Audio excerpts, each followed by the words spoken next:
नमस्कार, मैं पंडित गौरव शर्मा। एस्ट्रो अर्थ चैनल में आप सभी का बहुत बहुत स्वागत है। आज हम जानेंगे मेष राशि वालों के लिए मई का राशिफल और इसमें हम आपको बताएंगे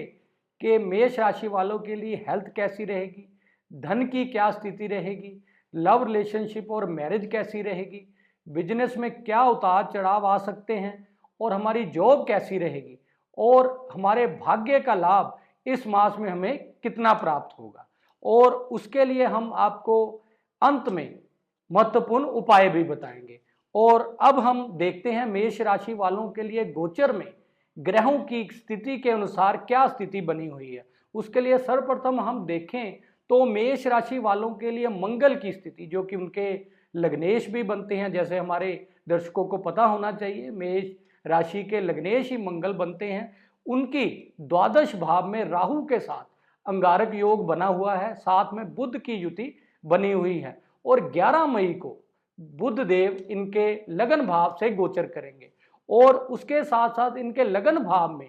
सूर्य उच्च के सूर्य विद्यमान शुक्र के साथ होंगे और 19 मई को शुक्र देव भी इनके राशि परिवर्तन करके गुरु के साथ अपना सानिध्य बनाएंगे और सूर्य देव जो कि उच्च के इनके 14 मई तक रहेंगे, उसके बाद वह बृहस्पति के साथ अपनी युति बनाएंगे। और अब बृहस्पति जो कि इनके द्वितीय भाव में 1 मई को ही, जैसे हमारे दर्शकों को पता है, 1 मई को ही उनका मेष राशि में से वृष राशि में उनका आगमन हुआ है और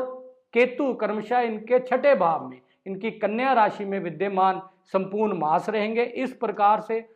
रहेगी स्थिति और इनके 11वें भाव में शनि महाराज इनकी मूल त्रिकोण राशि में संपूर्ण मास विद्यमान रहेंगे। और अब हम देखते हैं कि इस ग्रह स्थिति के अनुसार हमारे हेल्थ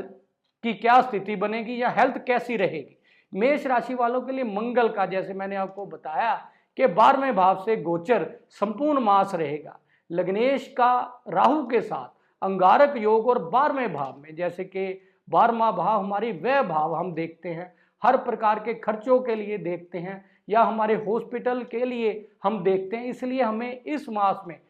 अवश्य ही अपनी सेहत का अवश्य ही ध्यान रखना चाहिए, क्योंकि अंगारक योग जो कि डेडली कॉम्बिनेशन हम इसको हमारे ज्योतिष शास्त्र में मानते हैं, अवश्य ही किसी न किसी चोट चपेट लगने का योग भी हमें प्राप्त हो सकता है। इसलिए हमें अवश्य ही अपनी सेहत का या इम्यूनिटी सिस्टम का अवश्य ही ध्यान रखना चाहिए। और उसके साथ साथ लेकिन अगर हम देखें लगन भाव, जो कि हम ओवरऑल अपने इम्यूनिटी सिस्टम के लिए देखते हैं, उसमें एक अच्छे योग हमारा इस मास में अवश्य ही हमें प्राप्त है, जो कि उच्च के सूर्य का होना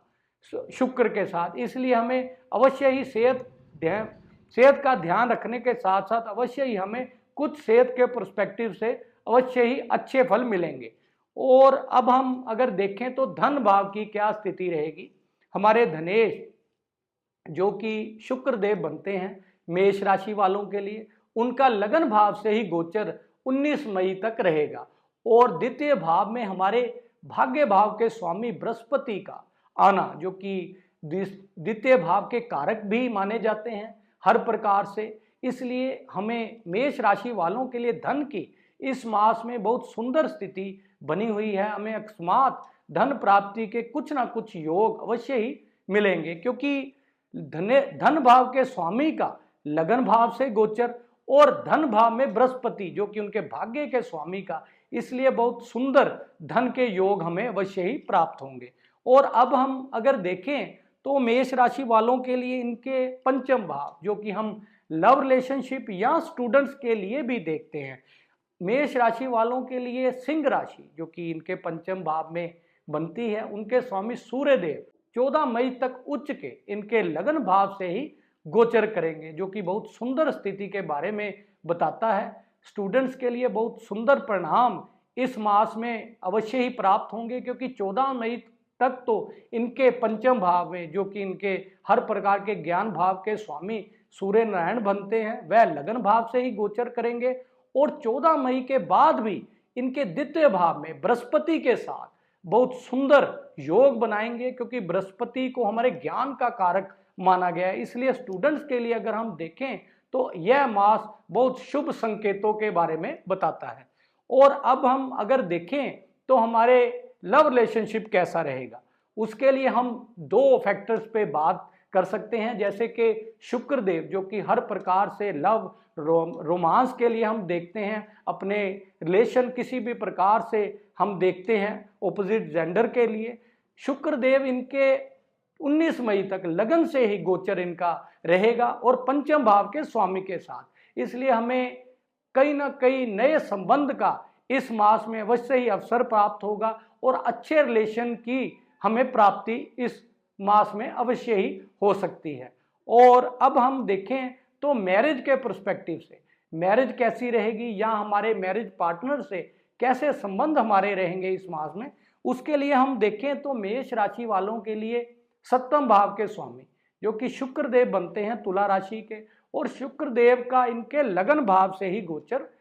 चल रहा है जो कि 19 मई तक रहेगा। इसलिए अगर हम मैरिज के किसी भी पर्सपेक्टिव से बात करें तो इस मास में अच्छे संबंध हमारे मैरिज पार्टनर से हमें प्राप्त हो सकते हैं, या अविवाहित पुरुष या स्त्री के लिए अगर हम देखें तो उन्हें मैरिज के प्रपोजल भी इस मास में अवश्य ही कुछ ना कुछ योग प्राप्त हो सकते हैं। इसलिए अगर हम मैरिज के किसी भी योग के लिए देखें तो यह मास अवश्य ही मेष राशि वालों के शुभ संकेत के बारे में बताएगा। और उसके साथ साथ बिजनेस के लिए हम किसी भी बिजनेस के उतार चढ़ाव की स्थिति या न्यू बिजनेस के लिए हम करने के लिए प्रयत्न हो, उसके लिए हम सप्तम भाव का ही विवेचन करते हैं, या हमारे बिजनेस पार्टनरशिप कैसी रहेगी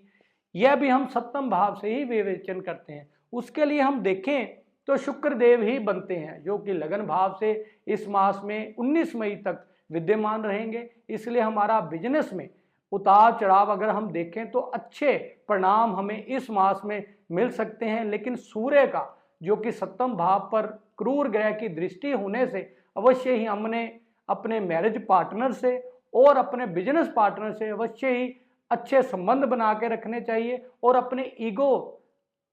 को दूर रख के हर कार्य को करना चाहिए। और अब हम अगर देखें तो इस मास में हमारे भाग्य का लाभ हमें कितना मिलेगा या भाग्य की क्या स्थिति रहेगी, उसके लिए हम बृहस्पति का विवेचन करेंगे, क्योंकि मेष राशि वालों के लिए नवम भाव के स्वामी बृहस्पति बनते हैं, क्योंकि बृहस्पति इनके द्वितीय भाव से गोचर कर रहे हैं। इसलिए अगर हम और संपूर्ण मास ही द्वितीय भाव में संचरण करेंगे, इसलिए हम अगर मेष राशि वालों के लिए इस मास में भाग्य का हम देखें तो लगभग 80% इन्हें लाभ बहुत पूर्ण रूप से मिलेगा, क्योंकि भाग्य भाव का धन भाव से गोचर यह हर प्रकार से हमें हर स्थिति में हमें अच्छे धन की प्राप्ति हो या हमारे किसी न किसी रूप से हमारे घर परिवार में अच्छे योग का बनना, यह सब हमें भाग्य से प्राप्त होगा। और अगर हम देखें तो हमारे बिजनेस या हमारे ओवरऑल कैरियर के लिए हम दशम भाव का आकलन करते हैं कि हमारे जॉब बिजनेस की ओवरऑल क्या स्थिति रहेगी। उसके लिए हम मेष राशि वालों के लिए शनि महाराज जी की स्थिति का आकलन हमें करना चाहिए, क्योंकि मेष राशि में एक मकर राशि दशम भाव में आती है, उनके स्वामी शनि की स्थिति का आकलन हमें हर प्रकार से करना चाहिए। अगर हम देखें तो शनि महाराज जी की स्थिति इनके मेष राशि वालों के लिए 11वें भाव से संपूर्ण मास ही विद्यमान रहेगी, इसलिए हमें कहीं ना कहीं अच्छे कार्यों को करने की स्थिति अवश्य ही प्राप्त होगी और हमारे जॉब या बिजनेस को करने में हमें अवश्य ही किसी न किसी अवरोध का सामना नहीं करना पड़ेगा और हर क्षेत्र में हमें निश्चित सफलता की प्राप्ति होगी, क्योंकि किसी भी घर का स्वामी अगर उस घर में हो तो हमें हर क्षेत्र में हमें लाभ की प्राप्ति होती है, चाहे वह बिजनेस के रूप में हो या हमारे जॉब के प्रोफेशन। और अगर हम देखें जॉब में किसी न किसी रूप से हमें प्रमोशन प्राप्ति के योग भी शनि की 11वें भाव में स्थिति से हमें अवश्य ही मिल सकते हैं। और अब हम देखें तो हमें किस प्रकार का महत्वपूर्ण उपाय इस मास में अवश्य ही करना चाहिए, आइए हम देखते हैं। उसके लिए हमें लग्नेश की स्थिति अवश्य ही देखनी चाहिए, क्योंकि लग्नेश का राहु के साथ अंगारक योग इस मास में रहेगा। उसके लिए हमें मंगल का बीज मंत्र ओम क्राम क्रोम क्रीम सब होमाय नमः का मंत्र बीज मंत्र का अवश्य ही जप 108 बार नित्य प्रतिदिन करना चाहिए और हनुमान चालीसा का पाठ अगर हम करेंगे तो हर क्षेत्र में हमें इस मास में सफलता प्राप्त होगी। जय माता दी।